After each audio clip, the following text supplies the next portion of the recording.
Secrets are like young girls, the more you conceal them, the sooner they're discovered. I'll send 2 of my rascals to the Church of St. Thomas Aquinas. They won't work out their salvation that way, but they'll work out something else. Goodbye." With that, Vautrin vanished into the shadows, leaving Joseph alone in the silent salon. The footman's heart pounded, his loyalty torn between the household that employed him and the dangerous man who held his past in his iron grip.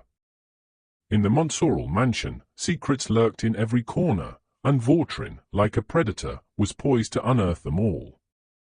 In the dim silence of the Montsorel mansion salon, Joseph stood alone, his nerves taut as a bowstring. The encounter with Vautrin had left him shaken, the weight of their shared past pressing against his carefully constructed facade of respectability. "He is an old friend," Joseph muttered to himself, his voice barely audible, "and that is the worst nuisance in the world. He will make me lose my place." The thought of Vautrin, Jack Collin, a man as ruthless as he was cunning, filled him with dread. If I were not afraid of being poisoned like a dog by Jack Collin, who is quite capable of the act, I would tell all to the Duke. But self-preservation ruled his heart. In this vile world, every man for himself, he concluded bitterly. I am not going to pay another man's debt. Let the Duke settle with Jack. I am going to bed. A faint noise from the corridor halted his steps. The Duchess was stirring, her movements betraying an unusual restlessness. What does she want?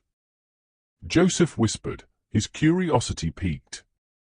Slipping toward the door, he left it slightly ajar and pressed himself against the wall, listening intently.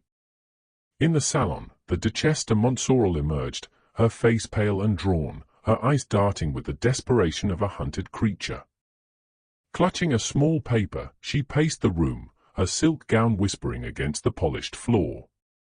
"Where can I hide the certificate of my son's birth?" she murmured, her voice trembling with urgency. She unfolded the document and read aloud, "Valencia, July, 1793. The words seemed to wound her, conjuring memories of a cursed place. "An unlucky town for me. Fernand was actually born 7 months after my marriage, by one of those fatalities that give ground for shameful accusations." Her fingers tightened around the paper, as if to shield it from the world's prying eyes. "I shall ask my aunt to carry the certificate in her pocket until I can deposit it in some place of safety. The Duke would ransack my rooms for it, and the whole police are at his service. Government refuses nothing to a man high in favor." Her voice broke, and she pressed a hand to her chest. "If Joseph saw me going to Mademoiselle de Vaudry's apartments at this hour, the whole house would hear of it. I am alone in the world, alone with all against me, a prisoner in my own house." The door creaked, and Mademoiselle de Vaudry appeared, her stern visage softened by concern. The Duchess started, her hand instinctively concealing the certificate. "I see that you find it impossible to sleep, as I do," she said, forcing a smile. Mademoiselle de Vaudry's eyes, sharp as a falcon's, studied her niece.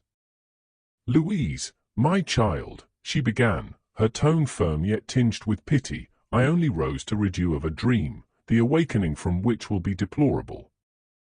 I consider it my duty to distract you from your insane fancies. The more I think of what you told me, the more is my sympathy aroused. But I am compelled to tell you the truth, cruel as it is. Beyond doubt, the Duke has placed Fernand in some compromising situation, so as to make it impossible for him to retrieve his position in the world to which you belong. The young man you saw cannot be your son." The Duchess's face flushed with defiance. "You never knew Fernand." "But I knew him, and in whatever place he is, his life has an influence on mine. I have seen him 1,000 times. In your dreams." Mademoiselle de Vaudry interjected, her voice cutting through the Duchess's fervor. The Duchess's eyes blazed. "Fernand has the blood of the Montsorels and the Vaudrys in his veins. The place to which he was born he is able to take, everything gives way before him wherever he appears. If he became a soldier, he is today a colonel. My son is proud, he is handsome, people like him. I am sure he is beloved. Do not contradict me, dear aunt, Fernand still lives. If not, then the Duke has broken faith, and I know he values too highly the virtues of his race to disgrace them. Mademoiselle de Vaudrey's expression hardened. But are not honor and a husband's vengeance dearer to him than his faith as a gentleman? The Duchess recoiled, a shudder passing through her. Ah! You make me shudder. You know very well, Louise, Mademoiselle de Vaudrey continued, relentless, that pride of race is hereditary with the Montsorels, as it is with the Montemarts. I know it too well, the Duchess cried. The doubt cast upon his child's legitimacy has almost crazed him. You are wrong there, Mademoiselle de Vaudrey countered. The Duke has a warm heart and a cool head. In all matters that concern the sentiments on which they live, men of that temper act promptly in carrying out their ideas. The Duchess's voice trembled with suppressed anguish. But, dear aunt, do you know at what price he has granted me the life of Fernand? Haven't I paid dearly for the assurance that his days were not to be shortened? If I had persisted in maintaining my innocence, I should have brought certain death upon him. I have sacrificed my good name to save my son. Any mother would have done as much. You were taking care of my property here. I was alone in a foreign land, the prey of ill health, fever, with none to counsel me, and I lost my head. For since that time, it has constantly occurred to me that the Duke would never have carried out his threats. In making the sacrifice I did, I knew that Fernand would be poor and destitute, without a name, dwelling in an unknown land, but I knew also that his life would be safe, and that someday I should recover feral him, even if I had to search the whole world over. Her voice softened, a fleeting warmth breaking through her despair. I felt so cheerful as I came in that I forgot to give you the certificate of Fernand's birth, which the Spanish ambassador's wife has at last obtained for me. Carry it about with you until you can place it in the hands of your confessor. Mademoiselle de Vaudrey's face grew grave. The Duke must certainly have learned the measures you have taken in this matter, and woe be to your son. Since his return, he has been very busy, and is still busy about something. The Duchess drew herself up, her resolve hardening like steel. If I shake off the disgrace with which he has tried to cover me, if I give up shedding tears in silence, be assured that nothing can bend me from my purpose. I am no longer in Spain or England, at the mercy of a diplomat crafty as a tiger, who during the whole time of our emigration was reading the thoughts of my heart's inmost recesses, surrounding my life with invisible spies, a network of steel, turning my secrets into jailers, keeping me prisoner in the most horrible of prisons, an open house. I am in France, I have found you once more, I hold my place at court, I can speak my mind there. I shall learn what has become of the Vicomte de Langeac, I shall prove that since the 10th of August we have never met, I shall inform the king of the crime committed by a father against a son who is the heir of two noble houses. I am a woman, I am Duchesse de Montsorel, I am a mother. We are rich, we have a virtuous priest for an adviser, right is on our side, and if I have demanded the certificate of my son's birth. Her words hung in the air, a defiant vow against the shadows that encircled her. In the Montsorel mansion, where every whisper carried the weight of betrayal, the Duchess stood poised on the edge of rebellion, her heart tethered to a son she might never reclaim, yet driven by a mother's unyielding love. In the shadowed salon of the Montsorel mansion, the air crackled with unspoken accusations as the Duchesse de Montsorel's defiant words hung unfinished. The heavy damask curtain seemed to absorb the sound, but nothing could quell the storm brewing within the room. Mademoiselle de Vaudrey stood rigid, her eyes flickering between her niece and the door, sensing the approach of calamity.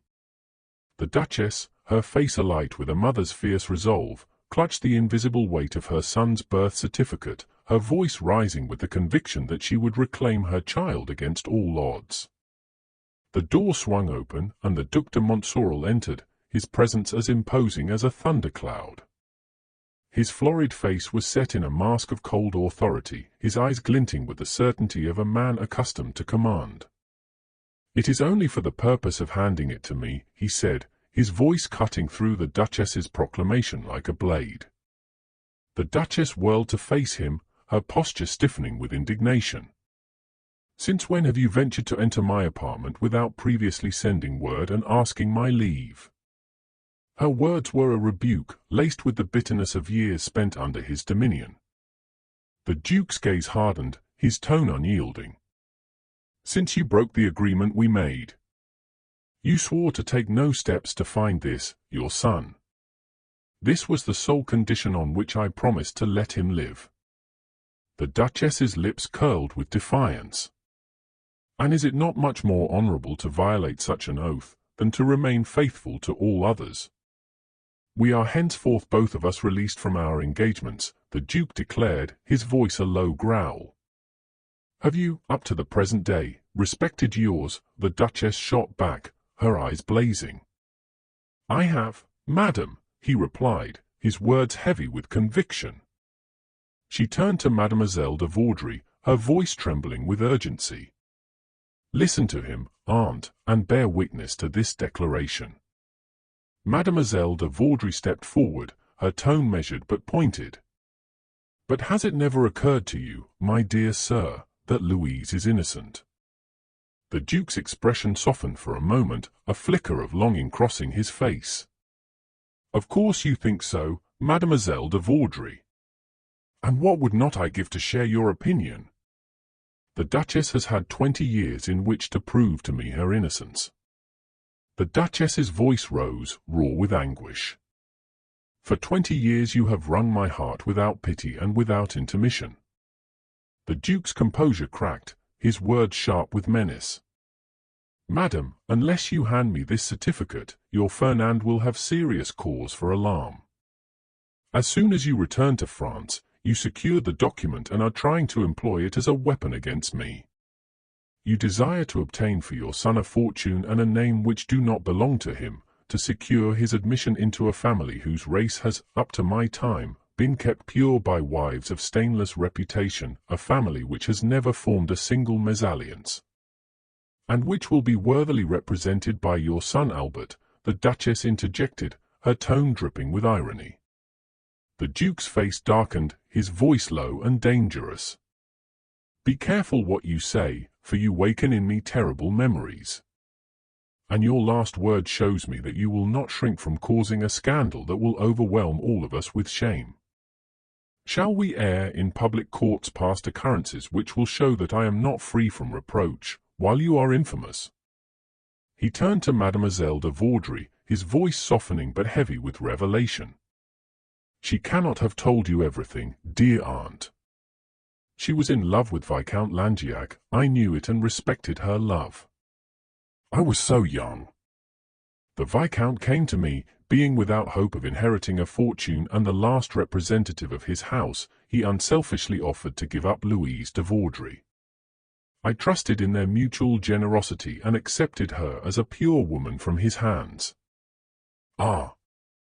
I would have given my life for her, and I have proved it." The wretched man performed prodigies of valor on the 10th of August and called down upon himself the rage of the mob. I put him under the protection of some of my people. He was, however, discovered and taken to the Abbaye.